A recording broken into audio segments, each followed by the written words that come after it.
Now, even though I wasn't as big of a Dragon Age 2 fan as I was Origins, doesn't mean I didn't have a good time with it, and definitely doesn't mean that I'm not excited about some new DLC for the game. Honestly, any reason to get back into Dragon Age, whether it's Origins or Dragon Age 2, is a good enough excuse for me. So, when Mark of the Assassin was announced, of course I was excited. I wanted to get my female Hawk back into the game and back into fighting Darkspawn. It's not really what I got, though. Instead, what I got was a DLC that really didn't feel like it really had a place. In fact, it felt unnecessary. Instead, it just kind of felt like the good guys at BioWare just needed a really good reason to get Felicia Day into a game. Or they just needed a really good way to tie in Felicia Day and her new web series, Dragon Age Redemption, I think is what it's called. That was pretty much it. The DLC really didn't have much of a purpose. Of course, her character, Talus, comes in and she needs your help getting some jewel. And of course, things never go as planned, because if they went as planned, it wouldn't be a very good video game. And that's basically where any excitement was. There was this new stealth mode they added to it, which was awful. There's no reason why an action RPG needs stealth, especially when you're just going to randomly place it into a DLC when we've never been introduced to stealth in Dragon Age before. It was maddening. It made no sense. The guards would randomly see you when you were nowhere close to them. Why give a guard a red field of vision if they can see you past that field of vision? It's just confusing. And again, it was just really frustrating, poorly placed, and the whole DLC just kind of felt, eh. The story wasn't important enough. Talus wasn't important enough. And it was definitely not worth $10.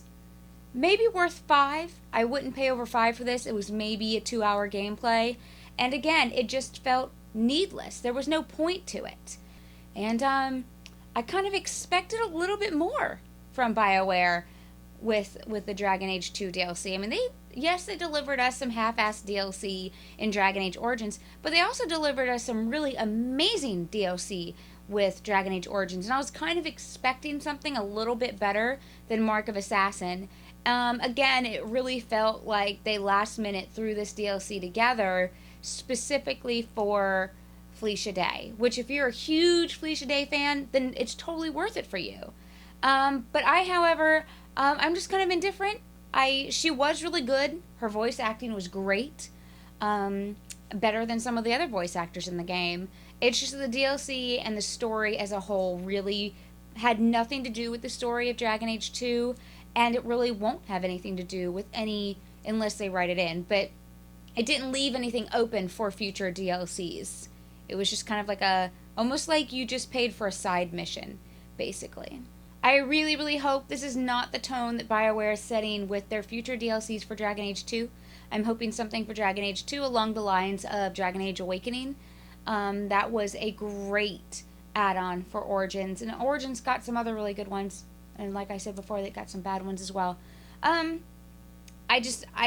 really hope this isn't setting the stage for where we're going to go with Dragon Age 2, because if so, then I think we might be experiencing the death of the series. I know that's a little harsh. It is. But if you're a really big Origins fan, this DLC is just going to be a bigger disappointment to you, because I don't even, with the added addition of stealth and everything, and adding characters that really don't have a purpose, they're just, I don't even know what they're doing with the series anymore. I meant to just review the DLC, and I went on this whole tangent about where Dragon Age is going, but I was a huge fan of Origins, and it seems like the more Dragon Age I'm getting, the more disappointing it becomes. I don't mean to make it sound like all of this DLC was bad. I mean, it had some of the cool points. It had some reoccurring characters that you're going to recognize, that you could converse with and kind of talk with. I wish they had done a little bit more with that. Maybe take it a little bit further than just like, hey, what's up? I'm trying not to be spoilers, but character that I remember. You know, how you doing? You're doing good? Fine. And that was it. I'd like to see a little bit more interaction. Maybe involve them, or maybe even let them be playable for just a second. You know, kind of like in Dragon Age 2, we got to see Leilani again. It would have been awesome to be able to have her join your party, even if for just one mission, and be able to play with her again. You know, that would have been really awesome than just throwing her in there for namesake.